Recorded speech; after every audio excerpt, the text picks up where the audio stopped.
फिलहाल की जियोपॉलिटिक्स यही है कि दुनिया का कोई भी देश या तो अमेरिका के साथ खड़ा है या फिर चीन के साथ। अमेरिका सुपर पावर है और चीन सुपर पावर बनने की ओर तेजी से बढ़ रहा है। इन दोनों देशों की दुश्मनी के किस्से भी अब दुनिया की जबान पर हैं। लेकिन एक वक्त ऐसा भी था जब चीन की करीब 90% आबादी महज $2 में गुजर बसर करती थी और लाखों लोगों की मौत महज इसलिए हो गई थी कि चीन में खाना ही नहीं था। और तब अमेरिका ही वो देश था जिसने चीन की इतनी मदद की कि वो अब अमेरिका के लिए दुनिया में सबसे बड़ी चुनौती बन गया है। यानी जिस चीन को अमेरिका ने अपने फायदे के लिए खड़ा किया, आज वही चीन अमेरिका की जड़ें काट रहा है। तो चलिए आज बात करते हैं चीन के 70 साल के इतिहास की, जिसकी शुरुआत में तो वो बेहद कमजोर हुआ करता था, लेकिन अब वो दुनिया की एक अहम महाशक्ति बन गया है। वैसे तो चीन हमेशा से ही एक बड़ा देश था, लेकिन सेकेंड वर्ल्ड वॉर के बाद जब चीन में गृह युद्ध हुआ तो उसमें चीन की कम्युनिस्ट पार्टी की जीत हुई थी। उसके बाद 1 अक्टूबर 1949 को चीन की कम्युनिस्ट पार्टी के नेता माओ जेडोंग ने औपचारिक तौर पर पीपल रिपब्लिक ऑफ चाइना की घोषणा की। लेकिन तब जापान के हाथों गुलामी और सिविल वॉर के बाद चीन काफी कमजोर पड़ चुका था। उस वक्त तक चीन की 80% जीडीपी खेती पर आधारित थी। यानी चीन उस वक्त राजनीतिक तौर पर तो कमजोर था ही, इंडस्ट्रियल ग्रोथ में भी काफी पीछे था। तो ऐसे में माओ ने अपने पहले 5 साल के लिए सोवियत प्लान को अपनाया।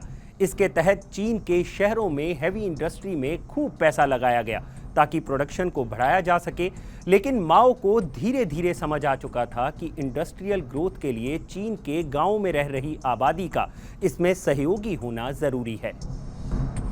1958 में माओ ने सोवियत प्लान को किनारे कर एक और 5 वर्षीय योजना लॉन्च कर दी। नाम दिया गया ग्रेट लीप फॉरवर्ड। इसके तहत गांव के लोगों को खेती से हटाकर चीन की फैक्ट्रियों में झोंक दिया गया। बस यहीं पर माओ ने सबसे बड़ी गलती कर दी। चीनी फैक्ट्रियों में काम करने वालों की तादाद तो बढ़ गई, लेकिन खेती में लोग कम होते चले गए, जिसका नतीजा था साल 1959 का ग्रेट चाइनीज फेमाइन, जिसे 20वीं सदी का चीन का सबसे भीषण अकाल भी कहा जाता है। इसके चलते चीन में भूखमरी फैल गई। रिपोर्ट्स के मुताबिक इस भीषण अकाल के चलते चीन में 1959 से 61 के बीच लगभग 15 से 55 मिलियन लोग मारे गए। माओ बहुत एम्बिशियस थे, तो उन्होंने सोचा कि हम बहुत तेजी से ग्रो करेंगे और उन्होंने तरह तरह की चीजें की। रेड कार्ड्स उन्होंने लगा दिए और कई तरह के स्टेट स्पॉन्सर्ड प्रोजेक्ट्स लगा दिए कि जिससे कि प्रोग्रेस हो। लेकिन उससे प्रोग्रेस नहीं हुई, उससे तबाही हो गई और चाइना में एक के बाद एक फेमिन्स आए और बहुत लोग मरने लगे। माओ के दौर में चीन एक क्लोज्ड नेशन था। चीन की अर्थव्यवस्था का अंदाजा इस बात से भी लगाया जा सकता है कि 1959 में चीन की जीडीपी महज $59 बिलियन थी और तब अमेरिका की अर्थव्यवस्था $543 बिलियन की थी।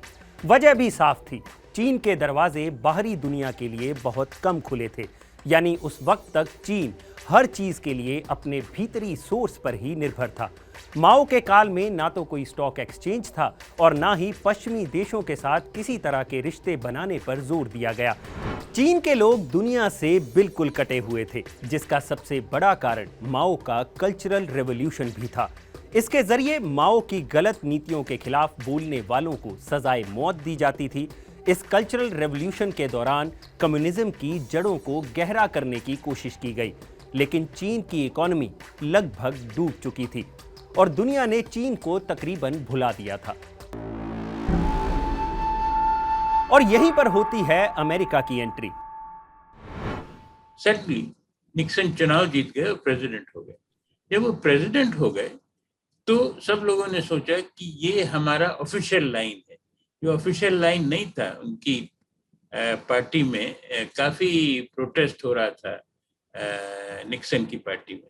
लेकिन सब लोगों ने समझा कि कुछ चाइना को के साथ जोड़ना चाहिए।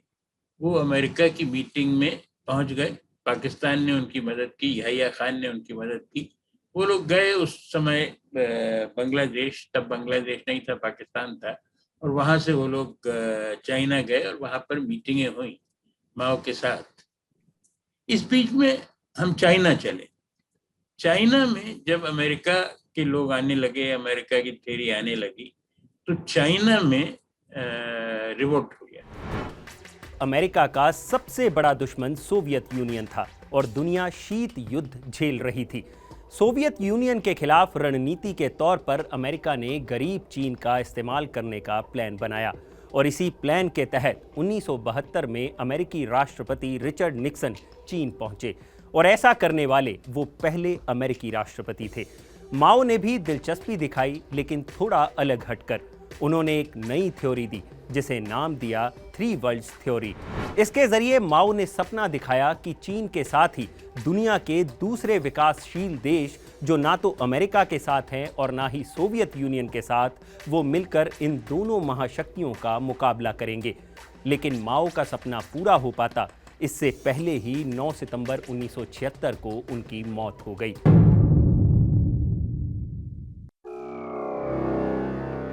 माओ के बाद 1978 में चीन की सत्ता पर काबिज हुए डेंग शाओपिंग और इसके बाद चीन बदल गया। उसके हाव भाव बदल गए, उसके काम करने का तरीका भी बदल गया। डेंग शाओपिंग ने सत्ता संभालते ही ये साफ कर दिया था कि चीन में उनकी पार्टी शासन में किसी तरह की कोई ढील नहीं देगी, लेकिन चीन की इकोनॉमी को बढ़ाने के लिए उनकी सरकार पश्चिमी देशों की तरफ हाथ जरूर बढ़ाएगी। बस यहीं से चीन की कामयाबी का एक नया अध्याय शुरू हो गया। 1979 में डेंग शाओपिंग ने अमेरिका की यात्रा की और अमेरिका को यह संदेश देने में कामयाब रहे कि चीन अब बाहरी निवेश के लिए तैयार है। उधर अमेरिका ने भी चीन को डिप्लोमेटिक तौर पर मान्यता दे दी। डेंग ने एक नए चीन की शुरुआत की और सोशलिस्ट मार्केट अर्थव्यवस्था का विचार पेश किया। इससे चीन की तरक्की का रास्ता खुल गया। चीन में पहली बार 4 स्पेशल इकोनॉमिक जोन बनाए गए, जहां चीन की लाल फीताशाही को खत्म किया गया। कंपनियों को इंपोर्ट एक्सपोर्ट की इजाजत दी गई ताकि चीन की अर्थव्यवस्था में नई जान डाली जा सके। चीन की यह रणनीति सफल रही। इन 4 इकोनॉमिक जोन में से एक था शेंजन इकोनॉमिक जोन। 1980 में जब इस जोन की शुरुआत की गई तब इस इलाके की आबादी महज 60,000 के करीब थी, लेकिन 2016 आते आते ये जगह 1.25 करोड़ लोगों का घर बन गई है। और ग्रोथ की बात की जाए तो पिछले 36 सालों में यहाँ की पर कैपिटा जीडीपी 24,000% से भी ज्यादा बढ़ चुकी है। यही कारण है कि पिछले 30 साल में चीन में ऐसे न जाने कितने स्पेशल इकोनॉमिक जोन बनकर तैयार हो चुके हैं। इन शुरुआती स्पेशल इकोनॉमिक जोन्स में कंपनियों ने चीन की बड़ी आबादी का फायदा उठाया, जो कम तनख्वाह में ज्यादा काम करने के लिए तैयार थी। साथ ही इन जोन्स में इतनी टैक्स रियायतें दी गई कि चीनी कंपनियां दुनिया भर में सस्ता माल एक्सपोर्ट करने में कामयाब रहीं। इसका नतीजा हुआ कि चीन की इकोनॉमी 10 साल में लगभग दोगुनी हो चुकी थी। 1980 में चीन की जीडीपी जहां 191 बिलियन डॉलर थी, वहीं 1990 आते आते चीन की जीडीपी 360 बिलियन डॉलर का आंकड़ा पार कर चुकी थी। लेकिन अब भी चीन अमेरिका से काफी पीछे चल रहा था। 1990 में अमेरिकी जीडीपी 6 ट्रिलियन डॉलर पर थी। हालांकि चीन ने इंडस्ट्रियल ग्रोथ के लिए माओ के सिद्धांत को बेशक किनारे कर दिया था, लेकिन राजनीतिक तौर पर चीन अपने नागरिकों को किसी भी तरह की ढील देने के लिए तैयार नहीं था। इसका नतीजा था 1989 में बीजिंग की तियानमेन स्क्वायर पर हुआ नरसंहार। इंडस्ट्रियलाइजेशन के चलते चीन में भ्रष्टाचार अपने चरम पर था। सस्ते लेबर के नाम पर चीनी लोगों का शोषण किया जा रहा था और इस ग्रोथ का फायदा सिर्फ चंद लोगों की जेबें ही भर रहा था। इसी को लेकर आम जनता में आक्रोश था और चीनी नीतियों के चलते इस भ्रष्टाचार के खिलाफ आवाज उठाने वालों को जेल में डाल दिया जाता था। इसी के चलते बीजिंग में चीन के युवाओं ने तियानमेन स्क्वायर पर प्रदर्शन शुरू कर दिया, जो बोलने की आज़ादी, प्रेस की आज़ादी और चीन में डेमोक्रेसी के लिए आवाज़ उठा रहे थे। लेकिन 4 जून 1989 में चीनी सरकार ने विरोध की इन आवाज़ों को दबाने के लिए तियानमेन स्क्वायर पर कत्लेआम मचा दिया। इस कत्लेआम में हजारों लोग मारे गए। हालांकि चीन ने कभी मौतों का आधिकारिक आंकड़ा दुनिया के सामने नहीं आने दिया। ज्यादा फ्रीडम के नाम पर फिर टाइनमेन मूवमेंट होने लगा और फिर टाइनमेन स्क्वायर की किलिंग्स हो गई, क्योंकि डेंग ने सोचा कि ये तो कंट्रोल नहीं होगा टाइनमेन स्क्वायर। करीब 30,000 लोग मार दिए डेंग की फोर्सेस ने टाइनमेन स्क्वायर में। इस बीच में डेंग ने बुश सीनियर को कहा कि हम तो मारे जाएंगे, तो बुश सीनियर ने स्टेटमेंट्स दी कि हम सपोर्ट करते हैं इनके स्ट्रांग एक्शन को, कि नहीं तो चाइना खत्म हो जाता। उन्होंने टाइनमेन स्क्वायर को फेवर करके वहां पर टोटल डिसिप्लिन ला दिया, और जो भी मारपीट हो रही थी, जो भी टेंडेंसीज थी टूटने की, वो टेंडेंसीज खत्म हो गई और भारी प्रोग्रेस चालू हो गई। एक तरफ जहां चीन में लोग मानवाधिकारों के लिए गोली खा रहे थे, वहीं दूसरी तरफ चीन में ऐसे लोग भी थे जिन्हें पॉलिटिक्स से ज्यादा पैसे में दिलचस्पी थी, और चीनी सरकार ने जल्द ही उन्हें खुश करने के लिए एक नया दांव खेल दिया। 19 दिसंबर 1990 को चीनी सरकार ने शंघाई स्टॉक एक्सचेंज को फिर से ओपन कर दिया, जिसे 1950 में माओ के सत्ता में आने के बाद बंद कर दिया गया था। 1990 में इसे खोलकर चीन हंगरी के बाद दुनिया का दूसरा ऐसा सोशलिस्ट नेशन बन गया जहां स्टॉक एक्सचेंज खोली गई थी। इस कदम के साथ चीन ने कैपिटलिस्ट इकोनॉमी की तरफ एक कदम और बढ़ा दिया था, जो चीन की ग्रोथ के लिए मील का पत्थर साबित हुई। चीन की इस बढ़ती रफ्तार में सबसे ज्यादा योगदान अमेरिका का रहा, जिसने 1979 में चीन को अपने पैरों पर खड़ा होने में मदद की, और साल 2000 में अमेरिकी राष्ट्रपति बिल क्लिंटन ने यूएस चाइना रिलेशंस एक्ट 2000 पर साइन कर इस दोस्ती में नई जान डाल दी थी। अब बीजिंग के साथ अमेरिका के परमानेंट नॉर्मल ट्रेड रिश्ते थे, जिसके दम पर ही साल 2001 में चीन को वर्ल्ड ट्रेड ऑर्गेनाइजेशन में जगह मिल गई। WTO में चीन की एंट्री आने वाले वक्त में अमेरिका को व्यापार के मामले में तगड़ा झटका देने वाली थी। 1980 से 2004 के बीच अमेरिका और चीन के बीच व्यापार $5 बिलियन से बढ़कर $231 बिलियन तक पहुंच चुका था। लेकिन धीरे धीरे अमेरिका की चिंताएं तब बढ़ने लगी जब अमेरिका का चीन के साथ ट्रेड डेफिसिट बढ़ने लगा, यानी चीनी कंपनियां अमेरिका को ज्यादा माल बेच रही थी। और इस ट्रेड डेफिसिट के चलते अमेरिका में 2001 से लेकर 2015 के बीच लगभग 34 लाख अमेरिकियों ने अपनी नौकरियां गंवाई। चीन की इकोनॉमी धीरे धीरे रफ्तार पकड़ गई और साल 2005 में चीन की जीडीपी 2 लाख करोड़ को पार कर गई, जबकि अमेरिका अभी भी आगे था, जिसकी जीडीपी 13 लाख करोड़ पार कर चुकी थी।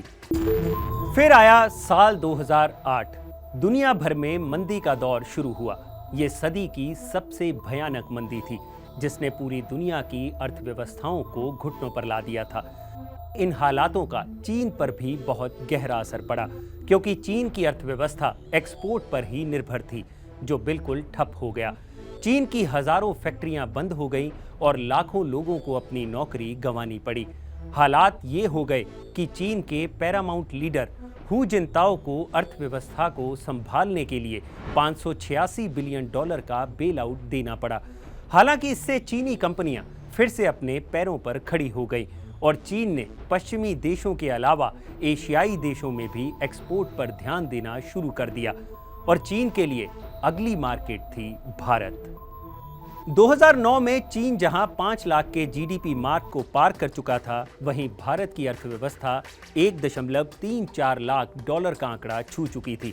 वहीं अमेरिका 14.45 लाख करोड़ के साथ सबसे आगे था। खैर, चीन ने भारत की मार्केट में पैठ बनानी शुरू की, जिसका नतीजा ये हुआ कि साल 2016 आते आते भारत ने चीन को सिर्फ $8.92 बिलियन का सामान एक्सपोर्ट किया, जबकि चीन ने भारत में $60.48 बिलियन का सामान बेचा, यानी $51.56 बिलियन का ट्रेड डेफिसिट। ये भारत के लिए किसी झटके से कम नहीं था, क्योंकि चीन भारत में तो अपना माल डंप कर रहा था, लेकिन भारतीय कंपनियां चीन में सामान नहीं बेच पा रही थी। लेकिन ये स्थिति धीरे धीरे सुधर रही है। 2020-21 में चीन के साथ भारत का ट्रेड डेफिसिट कम होकर $44 बिलियन पर आ गया है, लेकिन ये डेफिसिट आज भी चिंता का विषय है। चीन जहां 1980 के बाद सिर्फ अपने व्यापार को बढ़ाने की ओर ध्यान दे रहा था, वहीं साल 2013 में उसकी पॉलिसी ने एक बड़ा शिफ्ट लिया। यह शिफ्ट आया शी जिनपिंग के चीन की सत्ता पर काबिज होने के बाद। अपनी अर्थव्यवस्था के दम पर चीन ने बेल्ट एंड रोड इनिशिएटिव के नाम पर गरीब देशों का दमन करना शुरू कर दिया, जिसमें एशिया के कई गरीब देशों को अपना निशाना बनाया गया। इसे चीन का डेट ट्रैप भी कहा जाता है। आर्थिक तौर पर कमजोर देशों को पहले लोन देना, फिर उनसे अपनी शर्तों पर काम करवाना। जैसे श्रीलंका का हम्बनटोटा पोर्ट अब चीन के कब्जे में है, वहीं जिबाउती के पोर्ट पर भी चीन ने अपना सैनिक ठिकाना इसी चाल के तहत बनाया। इन देशों को चीन ने पहले लोन बांटे, फिर जब ये देश वो पैसा चुका नहीं पाए तो इनकी जमीनों को हथिया लिया गया। पाकिस्तान तो चीन से लिए कर्ज के चलते पहले ही उसके नीचे दब चुका है। और रही बात अमेरिका की, तो अनुमान तो ये है कि चीन 2025 तक अमेरिका को पीछे छोड़ दुनिया की सुपर पावर बन जाएगा। शी जिनपिंग को लगा कि वो उनकी जो एक्सपेंशनिस्ट टेंडेंसी हैं, जो उनकी जनता में बहुत ज्यादा उनके अंदर है, उसको मैं सपोर्ट करूंगा। और उसी की वजह से फिर शी जिनपिंग की पॉलिटिक्स चालू हो गई, expansionist politics and confrontationist politics. लेकिन उनका अपोजिशन चालू हो गया है, तो अब उसकी पॉलिटिक्स बदलेगी, कब बदलेगी मुझे नहीं मालूम। लेकिन चीन की गलत विस्तारवादी नीतियों की ओर अब दुनिया ने ध्यान देना शुरू कर दिया है। अमेरिका और यूके जैसे देश तो चीन के खिलाफ खड़े ही हैं, लेकिन भारत ने भी अब चीन की इन गलत चालों को मुंह तोड़ जवाब देने के लिए कमर कस ली है।